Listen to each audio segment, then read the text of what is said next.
नमस्कार। आइए आज बात करते हैं भारत के रामसर स्थलों के बारे में। हाल ही में भारत ने इस मामले में एक बहुत बड़ी कामयाबी हासिल की है और आज की इस चर्चा में हम इसी शानदार नेटवर्क को समझने की कोशिश करेंगे। तो शुरुआत करते हैं उस बड़ी खबर से जिसके लिए हम सब यहाँ हैं।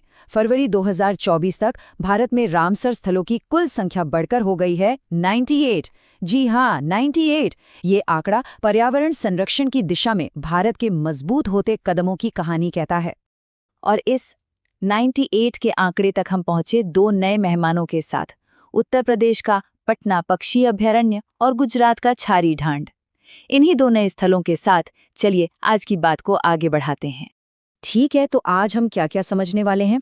हम जानेंगे कि ये आर्द्र भूमि और रामसर समझौता आखिर है क्या, फिर भारत के इस पूरे सफर पर नजर डालेंगे और आखिर में संरक्षण से जुड़ी चुनौतियों और हमारी कामयाबियों पर भी बात करेंगे।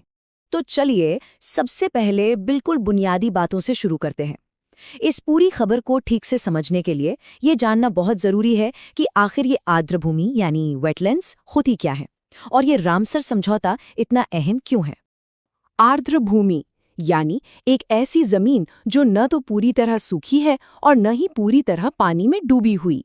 ये वो नम या दलदली जमीन होती है जहां पानी की मौजूदगी एक ऐसा माहौल बनाती है जिसमें ऑक्सीजन कम होती है, और यही अनोखा वातावरण कुछ खास तरह के पेड़ पौधों और जीव जंतुओं के पनपने के लिए एकदम सही होता है। और इसका नाम रामसर क्यों पड़ा? देखिए, इसकी कहानी शुरू होती है 1971 से। 2 फरवरी को ईरान के शहर रामसर में दुनिया भर के देश इकट्ठे हुए और इन आर्द्र भूमियों को बचाने के लिए एक संधि पर दस्तखत किए। इसीलिए इसे रामसर समझौता कहते हैं और 2 फरवरी को विश्व आर्द्र भूमि दिवस के तौर पर मनाते हैं।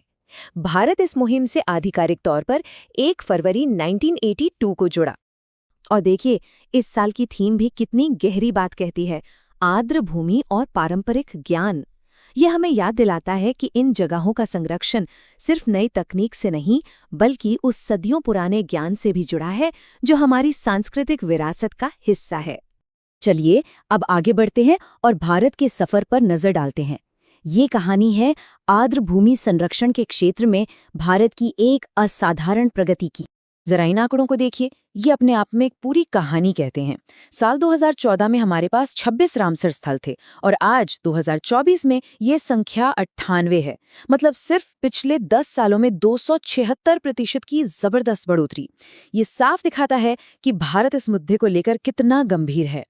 अब कुछ और मजेदार तथ्य जान लेते हैं। अगर हम पूछें कि सबसे ज्यादा रामसर स्थल किस राज्य में है, तो जवाब है तमिलनाडु, जहां पूरे 20 स्थल हैं। सबसे बड़ा स्थल है पश्चिम बंगाल का सुंदरवन, तो वहीं सबसे छोटा है हिमाचल प्रदेश की रेणुका झील। और हाँ, भारत में सबसे पहले 1981 में चिल्का झील और केवलादेव राष्ट्रीय उद्यान को ये दर्जा दिया गया था। अब जरा नए सदस्यों से मिलते हैं। पहला है पटना पक्षी अभयारण्य। और इससे पहले कि कोई भ्रम हो, ये साफ कर दें कि इसका नाम भले ही पटना हो, पर यह बिहार में नहीं बल्कि उत्तर प्रदेश के एटा जिले में है। ये जगह प्रवासी और स्थानीय पक्षियों के लिए एक बेहद अहम और सुरक्षित पनाहगाह है। दूसरा नया स्थल है गुजरात के कच्छ जिले में छारी ढांड। अब इसकी खासियत सोचिए, एक रेगिस्तान के बीच में एक दलदली भूमि। ये अपने आप में कितना अनोखा है।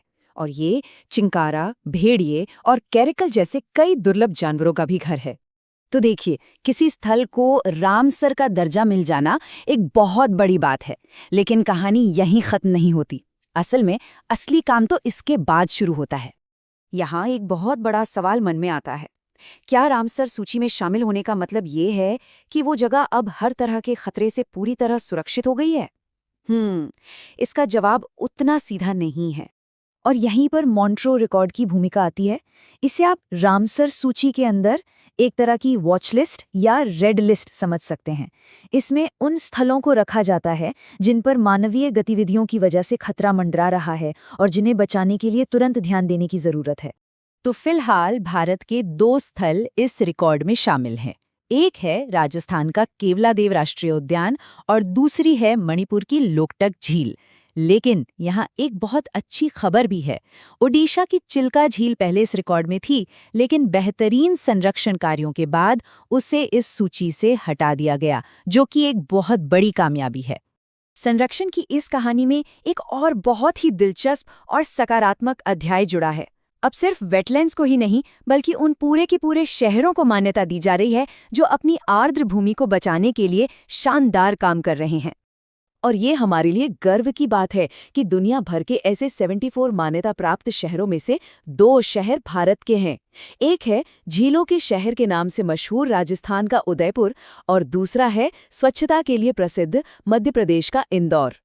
तो अंत में ये पूरी चर्चा हमें एक बहुत ही अहम सवाल पर लाकर छोड़ती है।